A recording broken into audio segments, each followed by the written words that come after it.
Halo Sobat Hukum, jumpa lagi masih dengan Bang Upi. Kali ini video khusus untuk kalian yang punya koleksi video video X ya, yang bikin ataupun yang menyimpan, karena Anda rawan terhadap pemerasan video porno. Terus terkait dengan hukum, bagaimana sih sebenarnya kalau misalnya terjadi pemerasan terhadap kalian punya video yang sedang dibuat, sudah dibuat atau yang akan berencana membuat gitu. Karena marak gitu kan sekarang pemerasan melalui uh, media itu. Nah, terus jerat pidananya ada nggak sih kalau misalnya kalian tertimpa kasus punya video porno terus diancam akan disebarkan gitu. Nah, ancaman ini guys,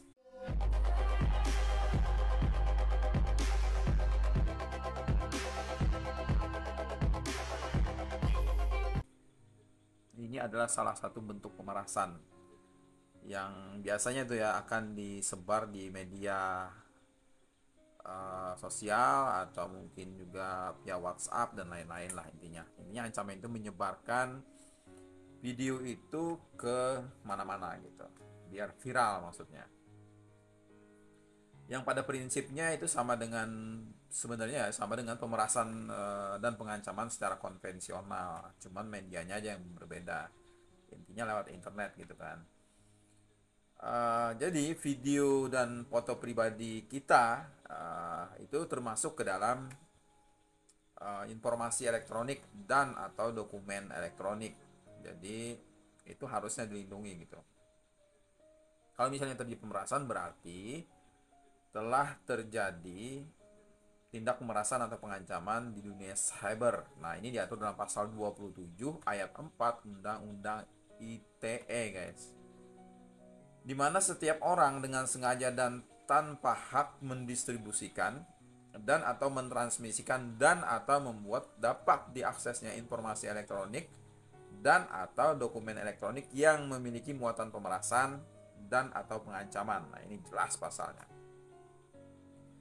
Ancaman pidana dari pasal 27 ayat 4 Undang-Undang ITE ini diatur dalam pasal 45 ayat 4 Undang-Undang nomor 19 tahun 2016, yaitu pidana penjara paling lama 6 tahun dan atau denda paling banyak 1 miliar rupiah, guys. Ini ancaman pidananya untuk yang melakukan uh, penyebaran dan pemerasan tadi.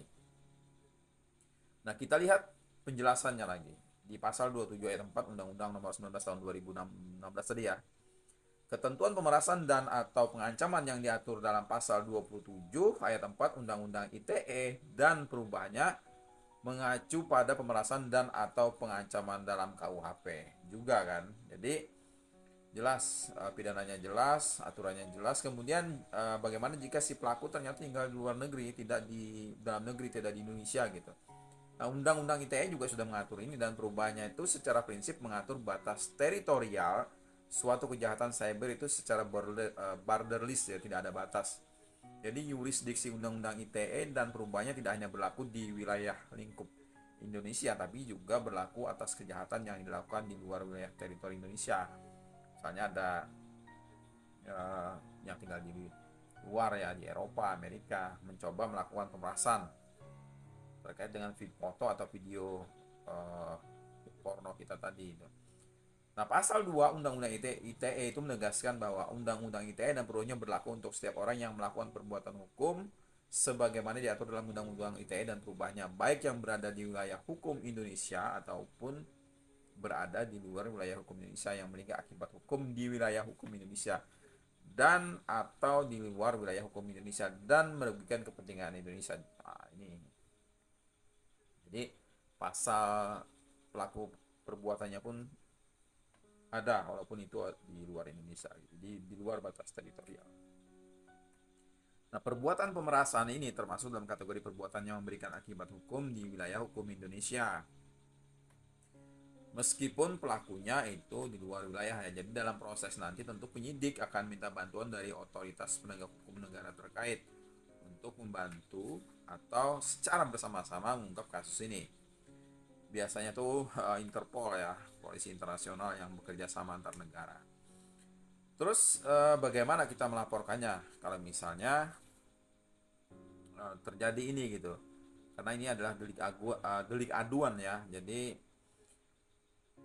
baik itu berdasarkan Undang-Undang ITE dan perubahannya maupun KUHP, sebaiknya kalau kita mengalami ini segera lapor, langsung aja lapor ke aparat penegak hukum, kepolisian langsung ya. Nah, untuk prosedur penanganannya itu secara pidana ya, si pelaku tadi itu yang pertama, orang yang merasa haknya dilanggar atau melalui kuasa hukum itu datang langsung untuk membuat laporan kejadian kepada penyidik Polri pada unit atau bagian cybercrime, guys. Atau kepada penyidik PPNS atau pejabat pegawai negeri sipil pada Subdirektorat Penyidikan dan Penindakan Kementerian Komunikasi dan Informatika. Nah, ini kalau yang PPNS. Setelah itu, nanti penyidik akan melakukan penyelidikan yang dapat dilanjutkan dengan proses penyidikan berdasarkan hukum acara pidana tentunya, dan Undang-Undang ITE beserta dengan seluruh perubahannya yang ada gitu ya. Kemudian yang kedua, setelah proses penyidikan itu nantinya selesai, maka berkas perkara oleh penyidik itu akan dilimpahkan kepada pihak penuntut umum untuk dilakukan penuntutan di muka pengadilan. Nah, ini proses sidang nantinya. Kemudian apabila yang melakukan penyidikan adalah PPNS, maka hasil penyelidikannya itu akan disampaikan kepada penuntut umum melalui penyidik Polri. Itu prosedur penanganan kasus pemerasan atau penyebaran atau pengancaman terhadap video porno atau foto-foto kita yang enggak jelas itu ya. Jadi sebaiknya lakukan pencegahan untuk tidak membuat video pribadi atau bahkan mungkin menyimpannya sebagai koleksi. Mending gak usah koleksi lah guys. Untuk barang-barang macam-macam begini ini gak usah dikoleksi, apalagi dibuat-buat gitu. Walaupun kita penasaran ya. Oke.